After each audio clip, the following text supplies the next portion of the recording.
అంశాల విషయంలో ఇద్దరు కలెక్టర్లు వాళ్ళ రిప్రజెంటేషన్ ఇచ్చినారు. నేను ఇప్పుడు నాకు కవితమ్మ అంటే నాకు బిడ్డ సమానమే. మరి నేను ఆమెకు తెలియజేస్తూ కొంతమంది సభ్యులు కూడా సూచించినారు ఈ స్కీమ్లో 10% అవుతున్నారని. ఫస్ట్ క్లారిఫికేషన్ ఏమంటే వాళ్ళు ఇచ్చిన ఫిగర్స్ అది ఫ్యామిలీ ఫిగర్స్ ఉంది, జిల్లా కలెక్టర్ గారు ఇచ్చింది. అది ఇండివిజువల్ కాదు, ఇన్ని ఫ్యామిలీస్ ఉన్నాయి అన్నారు. అది ఏదైనా స్కీమ్ మొదలు పెట్టినప్పుడు కొన్ని ఇబ్బందులు వస్తాయి.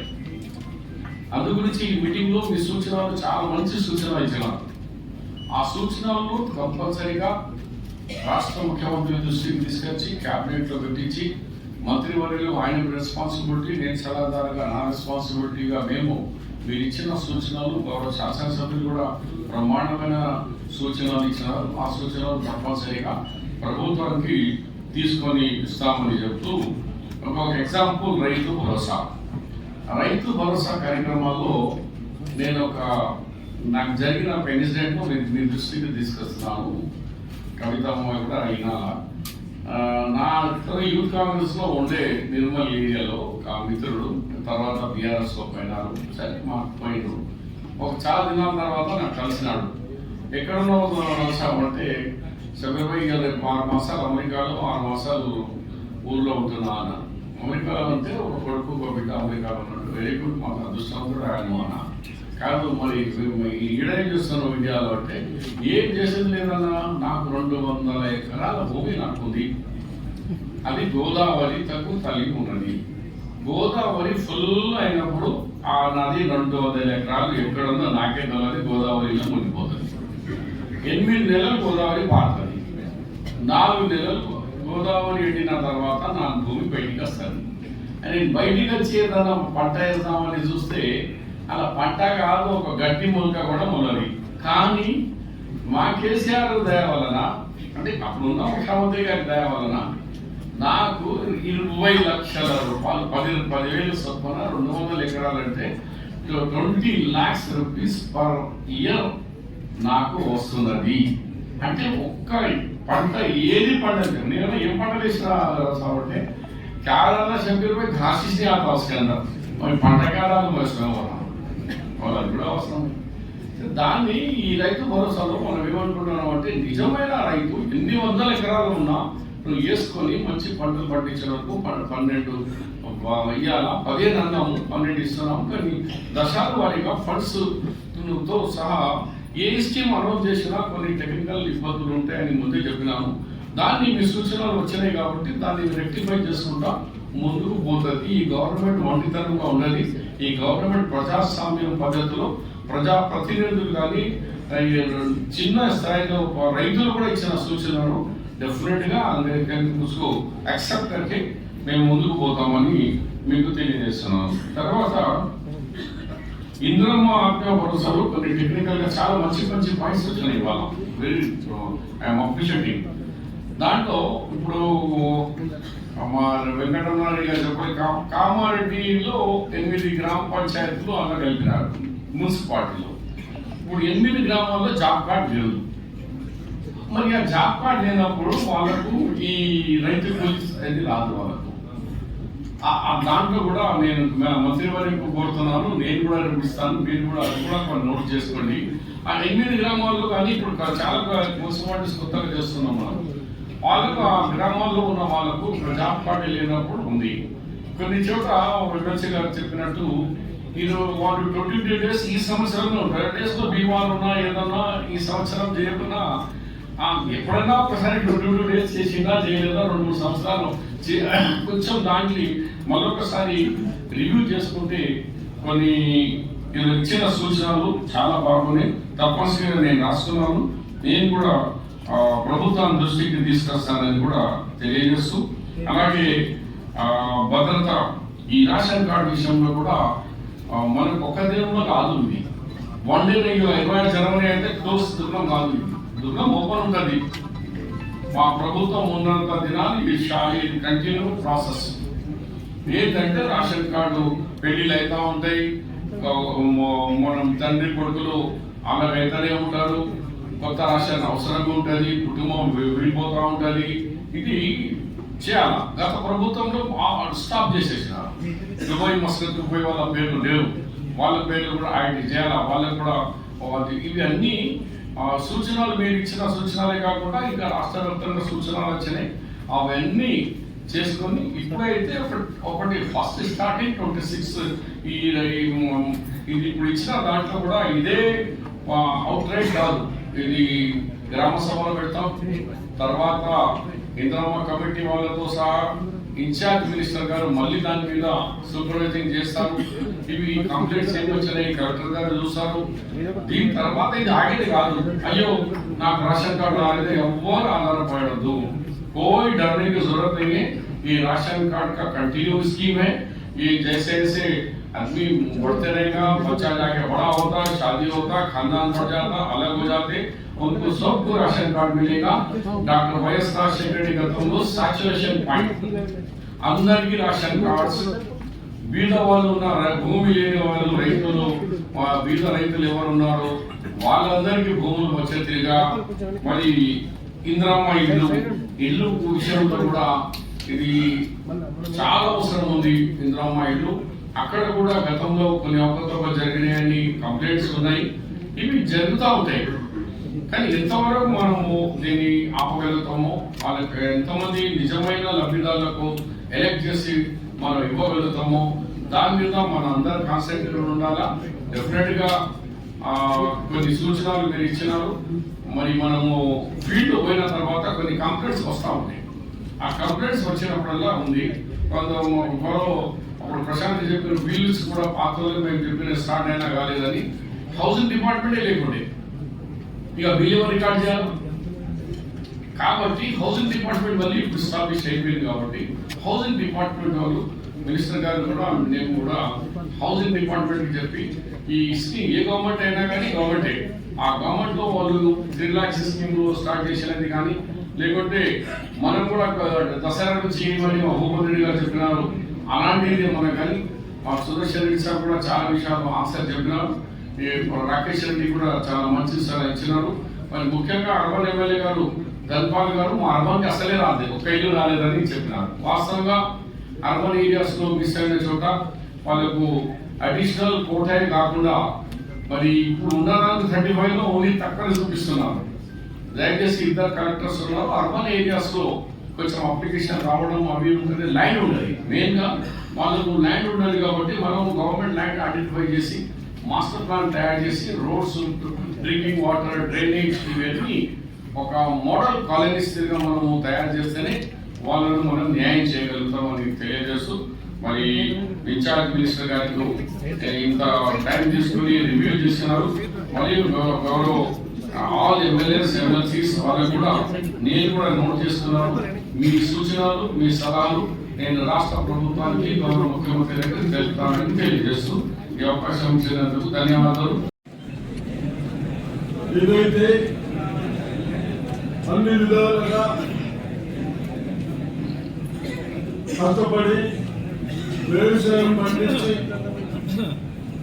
మనందరికీ తినడానికి ఇస్తా ఉన్నదే, అటువంటి రైతులను దృష్టిలో పెట్టుకొని కాంగ్రెస్ ప్రభుత్వం వచ్చిన తర్వాత వాళ్ళని కాపాడాలి అని గతంలో నిజామాబాద్ డిస్ట్రిక్ట్ లో ఇరిగేషన్ ఒక్క ఎకరం కూడా నీళ్లు రాకుండా లిఫ్ట్లు కానీ కెనాల్స్ కానీ అన్ని చేసిన తర్వాత ఈరోజు లక్షలాది ఎకరాలు పంట పండిస్తాము. దానికి రైతులకు పంట పండించిన వాళ్ళను రైతు భరోసా పేరు మీద ఎకరానికి 12,000 రూపాయలు ఇస్తా ఉన్నాం. అదేవిధంగా మన ప్రభుత్వం, ముఖ్యమంత్రి గారు పంట పండించిన వాళ్ళకు బోనస్ గా ఒక ఎకరానికి మన దగ్గర మినిమం 25 కుంటాలు పైన వచ్చింది, కొందరికి 30 కుంటాల్స్ కూడా వస్తాయి. అటువంటి వాళ్ళకు 15,000 వచ్చాయి, 12,000 వచ్చాయి. ఇది రైతు భరోసా కంటే ఇది అధిష్టంగా ఇస్తా ఉంది. ఎవరికి కష్టపడి పంట పండించిన వాళ్ళకు ఇంకోటి ఏంటంటే ప్రజల వ్యత్యాసాలు పోయి కష్టపడిన వాళ్ళకే గుర్తిస్తున్న ఉద్దేశాలు ఉండాలని రైతులు పండించిన వాళ్లకు తీసేయాలనే ఉద్దేశంతో చేస్తా ఉన్నారు. అదేవిధంగా ఇందులో ఉన్న ఆత్మ భరోసా అంటే భూమి లేని వాళ్ళు నిరుపేదలు. అప్పుడు మన్మోహన్ సింగ్ గారు ప్రైమ్ మినిస్టర్ ఉండగా వ్యవసాయ పనులు లేనప్పుడు వాళ్ళకు 100 రోజులు పని కల్పించాలన్న ఉద్దేశంతో ఈ పథకాన్ని పెట్టడం జరిగింది. దాన్ని 100 రోజులు డిఫరెంట్ అన్నిలో పోతా ఉన్నది. అయినా ఈ ప్రభుత్వం వచ్చిన తర్వాత కాంగ్రెస్ ప్రభుత్వం వచ్చిన తర్వాత భూమి ఉన్న వాళ్ళకేమో ఈ విధంగా బెనిఫిట్ చేస్తా ఉన్నాం, లేని వాళ్ళకు కూడా మినిమం మనకి ఇవ్వాలన్న ఉద్దేశంతో సంవత్సరానికి 12,000 బోనస్ ఇస్తా ఉన్నాం, బెనిఫిట్ ఇస్తా ఉన్నాం. దాన్ని దాంట్లో వ్యత్యాసం రావద్దని భూమి ఉన్న వాళ్ళకు కాకుండా కేవలం కష్టపడి ఉపాధి హామీ పైన జీవించే వాళ్లకు ఈ పథకాన్ని అమలు చేస్తున్నాం. తప్పనిసరిగా అధికారులకు రిక్వెస్ట్ చేస్తా ఉన్నాం, ఎక్కడైనా కూడా ఎవరైనా కష్టపడి కూలీ నాలు చేసుకునే వాళ్ళకి, ఉపాధి హామీ చేసుకునే వాళ్ళకు ఎవరికి కూడా మిస్ కాకుండా చూడాలని నేను రిక్వెస్ట్ చేస్తా ఉన్నాను. అదేవిధంగా రైతు భరోసాలు కూడా ఎక్కడ కూడా ఒక రైతు మిస్ కావచ్చు. ఏదన్నా డిఫరెంట్ ఉన్న ధరలు కానీ, కార్డులు కానీ, పాస్బుక్లు కానీ మీరు అందరూ రెక్టిఫై చేయండి దయచేసి.